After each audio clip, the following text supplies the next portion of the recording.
Ajá, vamos a ver qué tenemos acá para escuchar música ¿Usted qué hoy. es? ¿Música? El Re de Café Tacuba, Oiga, pirata, obviamente. Oiga, ¿usted de dónde se sacó eso? Eso, usted lo tenía ahí acá al lado. Oye, pues CDs, pero Sí, eso sí. no es como de los años de nuestra juventud. El poder de Machín, esto es de los años de nuestra juventud. Ah, Y ok, acá de está Mano Negra. Mano Negra, Mano sí. Negra. No me acuerdo, sí, los discos, las fiestas Acá con está Mano Negra. Los drivers de instalación de una Cybershot. Muy bien. Ah, mire usted. Oiga, pero ¿en serio yo tenía una Estos caja de los esas? 90, Sí, Sí, ¿ve? Ahí está su música. Su Aquí- música noventera. Acá está. Oiga, acá sí. grabó Oiga, yo tenía... Underground Soundtrack. eso de Emir Kusturica. Por Dios. Gran, fenomenal. Eran fiestas muy Qué gitanas. mierda, güey. Sí. Gorilas. No, Oiga, qué bonito, ¿no? qué Esa horror. época donde uno utilizaba Qué como... mierda. no sé. Rodrigo, Los a CDs. ver. Rodrigo, ¿viste? Porque dice ¿Qué? Daniel y Rodrigo fundando Estereoscopio. Nosotros fundamos Estereoscopio en 2020, porque hay un CD que dice 1997 en el que aparecemos fundando Estereoscopio. Muestre. Oiga, sí, aquí dice también. ¿Cómo? Porque... ¿Qué tal si lo ponemos en... ¿Tengo un Discman por ahí? ¿Tengo un Discman guardado Sí, porque para a mí escuchar me, todos estos CDs? a mí me gusta lo retro. Tengo un Discman, tengo una grabadora de casetera y tengo uno de estos de MP3 chiquiticos. ¿se acuerdan? Gramófono se llama. No, que eran unos clips que uno se los ponía aquí. ¡Oh, Sí, sí! ¿se ¿Se acuerda? acuerda? ¿Se acuerda? Sí, yo tengo de todo eso, pero me gusta el guardar. iPod Nano. Yo también El tengo iPod mi Nano. Sí, tengo un iPod Nano por ahí. Pero yo tengo uno de estos. ¿Quiere que escuchemos? Que Sí. se ve bien, ¿no es cierto? De una. ¿Qué podrá hacer? Bueno, Un pongámoslo. viaje en el Porque tiempo. además Daniel y Rodrigo fundan Estereoscopio. O sea, cuando nosotros Además fundamos dice- Estereoscopio, nosotros, pues esto ya ni se escuchaba. Claro, Claro. era 1997. En la época de Tumitac de los corredores. En la época de Tommy Taxi. Escuchémoslo. Rodrigo, ¿qué? ¿Fundamos Estereoscopio? ¿Qué estéreo? ¿Qué? ¿Qué es eso? O sea, ¿fundar qué? Estereoscopio, nuestro canal de YouTube. Yo sé que es 1997, pero en un futuro va a existir una plataforma llamada YouTube. ¿Qué es YouTube? YouTube, no sé, pero ya lo programé en mi mente y ahí vamos a tener nuestro canal. Se va a llamar Estereoscopio o solo vamos a hablar de ciencia ficción. Vamos a tener un poquito de fantasía. Pues, En realidad no vamos a sé. hablar mucho, güey. O sea, usted tiene unas Súper ideas. contemporáneo. O sea, Muy tan raro. contemporáneo que el 90% de lo que vamos a leer todavía no se ha escrito. Así de contemporáneo es. Por ejemplo, vamos a leer a Juan Mateo y su libro Materiales para una pesadilla, Sí. que el man lo va a publicar en 2020. Pero Y nosotros lo vamos a leer en el 23 y hasta el 23. en el 22 creo que lo publicó. Sí, usted me entiende lo de los viajes en el tiempo, chino. Pues más o menos lo estoy captando, pero Daniel, usted ya se ha preguntado por qué no tiene amigos y siempre termina proponiéndome cosas a mí. Sí. Porque, ¿qué es esa vaina, Dios mío? ¿Sabe qué? Le voy a colgar. Ok. Chao. Chao. Hola amigos de Estereoscopio, yo soy Rodrigo. Y yo soy Daniel. Y el día de hoy vamos a hablar de una novela muy interesante, muy importante, de un autor joven argentino. El autor se llama Juan Mateo y la novela es Materiales para una pesadilla. Joven, lo que se dice joven, no. O sea, ya no puede concursar en ninguna convocatoria para jóvenes Yo soy escritores. joven y él es más joven que yo. Así que sí es joven. Sí, es un joven que nació en 1983. Bueno, sí. 83. O sea que ahorita tiene 40. bueno, 40 años. Es un joven de 40 años. Muy Tiene que bien. tener muchas caras uno para decir eso. Yo soy joven. Yo también. Juan Mateo nació en 1983. Él ha estado dentro del sector editorial la mayor parte de su vida. Fue editor de las revistas Juguetes Rabiosos y La Granada. Fue periodista judicial para Cosecha Roja y Infobus Noticias. En 2015 publicó la novela Punto Ciego, que escribió con Taquique Ferrari. Y en la colección Negro Absoluto publicó su novela Tres veces Luz y Materiales para una pesadilla, de la que vamos a hablar hoy. Con esta se ganó el premio Filba Mediev del 2020. Medife. Medife. Silva Medife. Medife. Medife. Pero es que está en argentino. Sí, Oh, ahí está. Medife. Medife. Eso fue en el año 2022. O sea, hace un añito. Hace un añito. Es un premio muy prestigioso. Sí, igual que Muy es importante. muy importante y prestigioso. Pertenece al grupo de estudio de literatura extraña Ciudad Ausente y es coeditor de Arqueologías del Futuro de la editorial Indómita.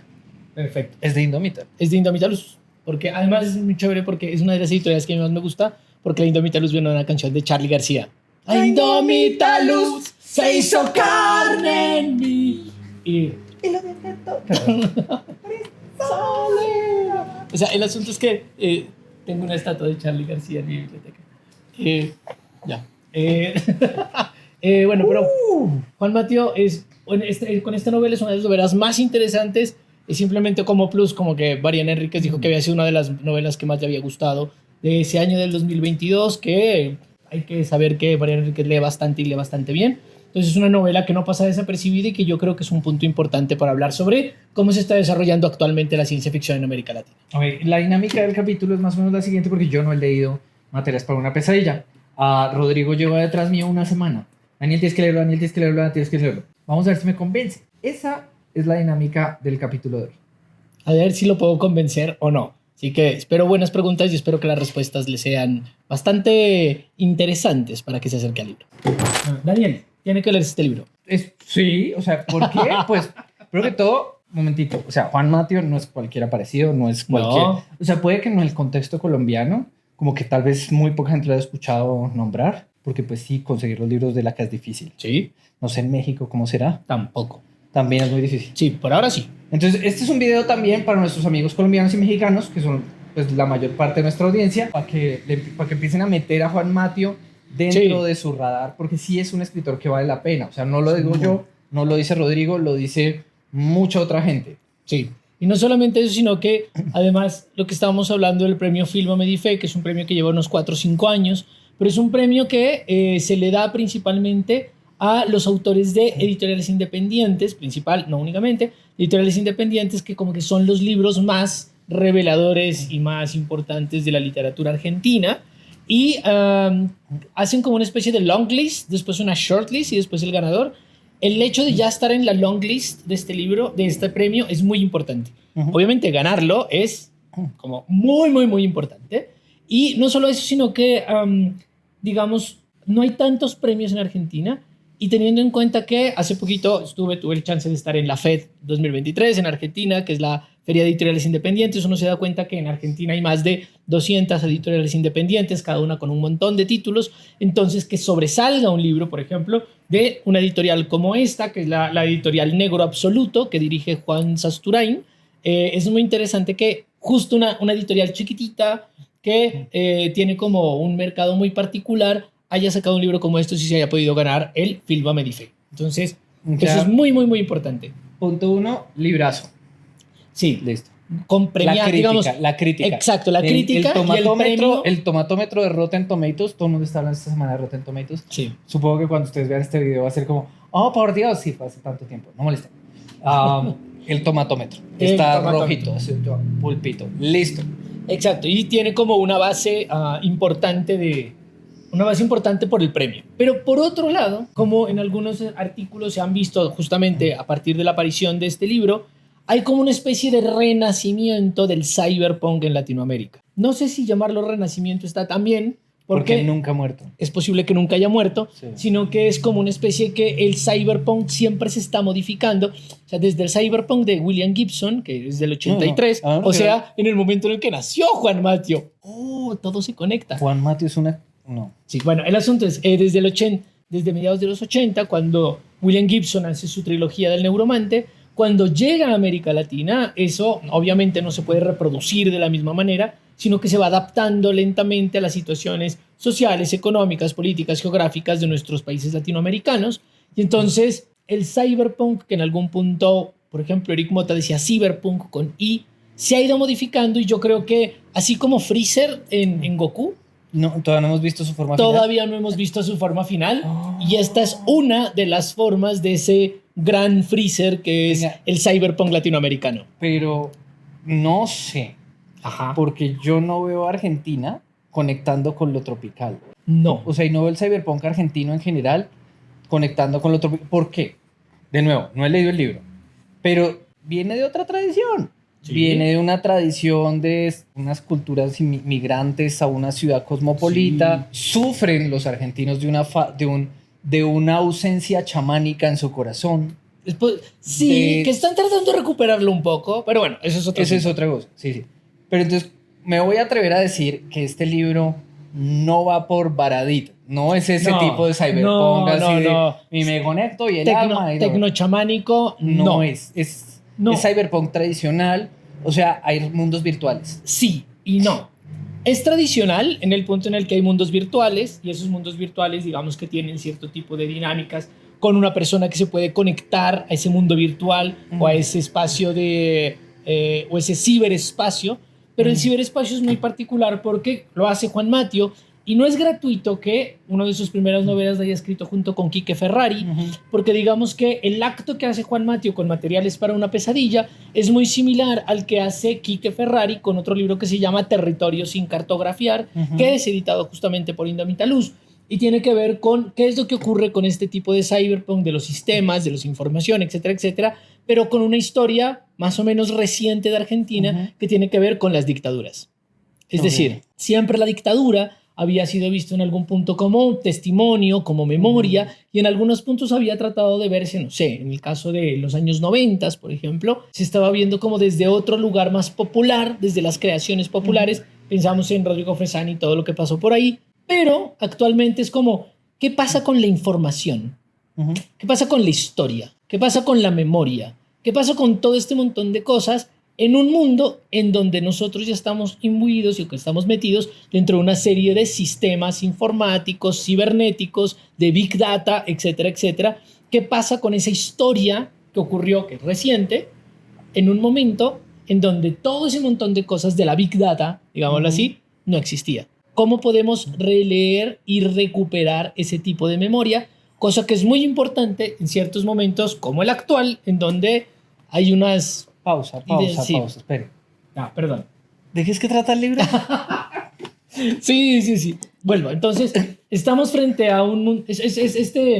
puede ser un poquito de spoiler, pero no es tan spoiler. O sea, pero ya dijo que es la dictadura. Sí. Entonces este libro pasa en el pasado. Sí. El libro lo que está haciendo es, empieza con un narrador que tiene una novia, una pareja que es ciega, y esta pareja le pide que haga una especie de investigación sobre algo que ocurrió en el pasado. Cuando este personaje empieza a recuperar todas estas cosas que ocurrieron en el pasado, principalmente en los años 70, empieza a darse cuenta que lo que ocurrió en la dictadura argentina de ese mundo es algo muy particular porque estaban creándose nuevos sistemas de información y de seguimiento para darse cuenta qué personas formaban parte de células de izquierda dentro de esa dictadura. Lo que hace Juan Matio acá, muy interesante, son dos movimientos. El primero es crear un pasado de Argentina muy parecido al pasado que tenemos, pero que tiene un pequeño cambio, con lo cual se constituye el libro como una pequeña ucronía. Y ese cambio tiene que ver con que hay todo un sistema que toma la policía y que toma el Estado, y tiene mucho que ver con cibernética. Más o menos estamos hablando de una época como similar al 5 de Baradit, pero lo que hace es que el sistema de la dictadura, de los represores, toman este sistema para tratar de ver quién es de izquierda a partir de la forma como hablan en las conversaciones telefónicas. El problema es que hay demasiadas conversaciones telefónicas en todo el país de Argentina, entonces empiezan a estudiar el lenguaje como un sistema que está atravesado por una máquina para saber quién es de izquierda y quién no. De tal forma que si usted utiliza cierto tipo de gramática, de palabras, de etcétera, etcétera, etcétera, el sistema logra captar su lenguaje como un sistema y saber si usted pertenece o tiene un pensamiento de izquierda. A partir de ahí, ese es como el inicio, y a partir de ahí se desenvuelve una trama larguísima, compleja, que termina en mundos cibernéticos y virtuales. Medio thriller. Es muy policíaco, es muy thriller, porque ese es el segundo elemento que tiene Juan Matio acá. Y es que la novela no está contada de manera única como un narrador y ya, sino que hay partes que están llenos de recortes de revista, traducción, ¿cómo se llama? Escritura de audios que alguien está escuchando, fragmentos de cosas que ocurren en revistas, en publicaciones, en periódicos, en audios, en películas, etcétera, etcétera, que es una especie de recopilación de lo analógico para construir un mundo virtual. Entonces, ese seguimiento que le está haciendo Juan Matio a toda esa historia que él se inventa, no lo hace a través solamente de esta búsqueda de este personaje que está buscando en el pasado, y lo que encuentran son rastros, lo que encuentran son fragmentos, lo que encuentran son pequeños pedazos, y él tiene que ir armando todos esos pequeños espacios o fichitas de lo analógico para citas de libros, pedazos de discursos, etcétera, etcétera. Es un mapa mental de loco. Total. Total. No solamente es un mapa mental, sino que es una compilación fragmentaria de un montón de cosas y te pone a ti, como lector, el papel de ir reconstruyendo toda esa historia a partir de los fragmentos analógicos que el personaje va encontrando. Ok, cool. Este mundo existe sobre una tecnología diferente. Sí. O sea, esto no... Porque, perdón, les muestro. Sí. Puro cassette. No hay un tecladito, un disquete. No, puro cassette. Claro, porque imagínate que esto está más o menos, digamos que el centro argumental del libro se da en la época de la dictadura. Entonces, en esa época de la dictadura, ¿qué es lo que pasa? Todos los datos históricos eran analógicos. Sí, películas de cine. Exacto. Es muy particular porque cuando uno ve una película de este tipo de cosas, cuando nos van a atrapar en esta época, la gente todavía podía agarrar papeles, meterlos en una chimenea y quemarlos para que no quedaran rastros. Ajá. Actualmente no podemos hacer eso. Es decir, borramos archivos, Ah, no, sí, ahí quedaron. pero ahí quedaron, llega un hacker y te los busca y te los encuentra por algún lado. En Por cambio, eso es que lo que tienen que hacer es copiarlos a otra carpeta. Digo, que moverlos, no sé, cortar y pegar. sí. Para no dejar huella. Los Entonces- encriptan en ese momento. O sea, Total. a ver, gente. Hay formas. Hay formas, no se dejen pillar. Claro, entonces, Porque ya escucharon al ministro, toca pagar impuestos también por lo que se consigue de manera delictiva. impuestos delictivos. Claro, sí. Ok. Si usted consiguió su plata mala vida, igual también tiene que pagar impuestos. No, eso no es. No es así, ¿no? No, ¿quién O sea, dijo? bueno. Hay que robar en sus justas proporciones. Entonces, claro, lo que sucede acá es que estamos frente a esta recuperación de lo analógico Ujú. como el rastro de la historia de cosas que se perdieron. Entonces, como todo se perdió, porque, no sé, metieron en un... Se quemó la biblioteca de Alejandría. Sí, exactamente. Entonces, la historia se tiene que ir recuperando desde otro lugar. Y ese otro lugar es este personaje buscando, pero todo lleva al cómo este sistema de seguimiento Ujú. que está buscando todo el tiempo el protagonista y que llega hasta el Estado, pero que pasa por la UBA, por la Universidad de Buenos Aires, Ujú. principalmente en Puan, y nombran un montón de personajes, etcétera, etcétera. Lleva posteriormente, muchos años después, a alguien que siguió los pasos de quien creó el sistema cibernético a crear un mundo virtual. Y este mundo virtual lo que está buscando es saber si podemos hablar con los muertos, entre esos los que fueron desaparecidos por la dictadura argentina. Porque los muertos sí tienen memoria. Claro, lo que sucede, y es bien interesante porque esto está, yo no sé si ustedes han visto una pintura de Brooklyn que se llama La Isla de los Muertos, que es muy famosa, que es como una islita y hay un barquito en la mitad y es hermoso. Básicamente lo que hace este personaje es crear una isla de los muertos para que la gente vaya a visitar a los muertos y pueda hablar con ellos. ¿De dónde salen los muertos? ¿Son fantasmas que viven en la red? La pregunta. ¿Son acaso información que fue sacada de todas sus vidas virtuales y de cómo se fueron recuperando datos Ah, dentro como de la Black Mirror. historia? No lo sabemos. Como el de Black Mirror. Puede ser. O puede ser que es un mundo en donde te dan acceso efectivamente a hablar con fantasmas. Es algo que voy a dejar ahí como una gran pregunta. Y es una pregunta que te dice, al fin, ¿qué pasa con todo ese montón de datos que estamos todo el tiempo hablando, diciendo, construyendo y dejando? Y cómo, a ver, lo interesante del libro, y me parece que es como el plus más grande, es cómo podemos desde el cyberpunk latinoamericano, que tiene que ver con la dictadura, poner a dialogar los datos y las cosas analógicas con una nueva propuesta de cyberpunk puramente digital. ¿Es posible que exista el diálogo? Es posible que exista el diálogo entre una serie de historia construida desde lo físico, digamos, desde lo físico me refiero a... Algo pasó. El cassette. El cassette que está dando vueltas como si fuera una sirena de policía. No, es una ambulancia. Ok. Ahí va la ambulancia. Ahí va. Ya cruzó. Como el cassette que está dando vueltas. Pero ¿cómo hacemos para poner a dialogar estos mundos virtuales en los que vivimos con una historia que fue escrita de manera analógica? Y para ello quiero simplemente hacer una pequeña referencia, perdón si sueno ñoño, pero claro, porque no he soñado ñoño en los últimos 10 minutos. Para nada. Pero Jacques Derrida, en Mal de Archivo, Ok, cuéntame. no, Jacques Derrida en Mal de Archivo tiene una propuesta entre muchas otras, y es que la memoria se va construyendo a partir del dispositivo físico que la contiene. Por lo tanto, es diferente la memoria que fue contenida en el antiguo Egipto, con todo este montón de... ¿Cómo se llamaban? Los papiros, etcétera, a Enroll. la memoria que cuando existió en libros, a la memoria del cine, a la memoria, etcétera, etcétera, etcétera. Entonces, la gran pregunta que está haciendo acá, que me parece muy interesante porque permite dialogar desde otro lugar la ciencia ficción y sobre todo el cyberpunk, es cómo hacemos para poner a dialogar una historia cuyo formato básico es lo analógico con una historia actual cuyo formato básico es lo digital.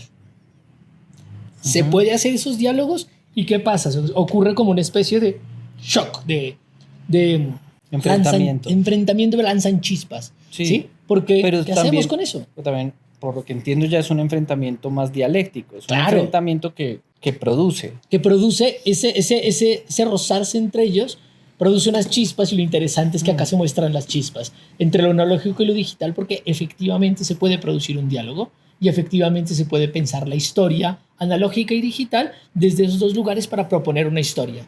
El asunto es que todo eso conlleva que se haga de manera detectivesca o de manera como si uno estuviera haciendo una persecución de la historia. Y esa persecución de la historia es compleja, a veces es difícil, a veces tiene datos, metatextos, fragmentos que sirven, otros fragmentos que no. Y la forma en la cual Juan Mateo construyó esta novela en estas 4 partes, la primera puede sonar un poquito confusa, pero a medida que uno va avanzando, uno se va dando cuenta como cada una de esas partes del rompecabezas empieza a ubicar su lugar, a entender su lugar, a comprender qué es lo que está ocurriendo. Y también hay partes que simplemente se desechan y que no están, porque hay toda una investigación aquí frente a esos dos enfrentamientos que tienen que ver con lo analógico y lo digital. Es una gran novela porque es novedosa, estética, estructural y temáticamente. Me ha convencido. Muy Voy a buena. leerla. Es muy buena, yo la tengo todo subrayada porque es hermoso. Recomendadísima. Para ti Sí, sí, sí. y también para ti. Bueno, amigas y amigos, si les gustó lo que estábamos hablando del libro de Juan Mateo, si les pareció interesante como a Rodrigo, y si Rodrigo ya les prestó el libro y no planean devolverlo hasta no acabar de leerlo, no olviden darle like, tocar la campanita, seguirnos en redes sociales, seguirnos acá, seguirnos en el Spotify. Palabra que ya esta semana me actualizo con los videos con los audios que le estoy viendo en Spotify. Vamos un poquito atrasados, tengan paciencia. Ya vamos a estar. ¿Listo? Y no olviden buscarlo, leerlo. Creo que sí llega a todas partes de Latinoamérica, impreso por servicios de esos de internet que llevan cosas. Sí, no, y seguro se encuentra. Es un gran libro, muy, muy buena recomendación. ¿Listo? Bueno, y queremos saludar a las personas que nos comentan y nos comparten. ¿Qué esta semana fueron? Patricia Ávila Pardabel, Juan Rafo, Juan Ramón Vera Rodríguez, ¿cómo vas? Frank Jerez, Emilio Arias, Dana Carrillo, Alex Medianoche Noctámbulo, también a Examen Diseño TICS, ya Nadia Estañaro. Examen Diseño TICS, nadie es tan grande, es una sola persona. Ah, por Dios. Sí. No tenía ni idea. Interesante Pensé que Examen nombre. Diseño TICS era uno y Nadia Estañaro, no. otra persona. Hay un gran crítico peruano de ciencia ficción de apellido Estañaro que se llama Giancarlo. Muy interesante. Giancarlo Estañaro, si está viendo por acá, un saludo.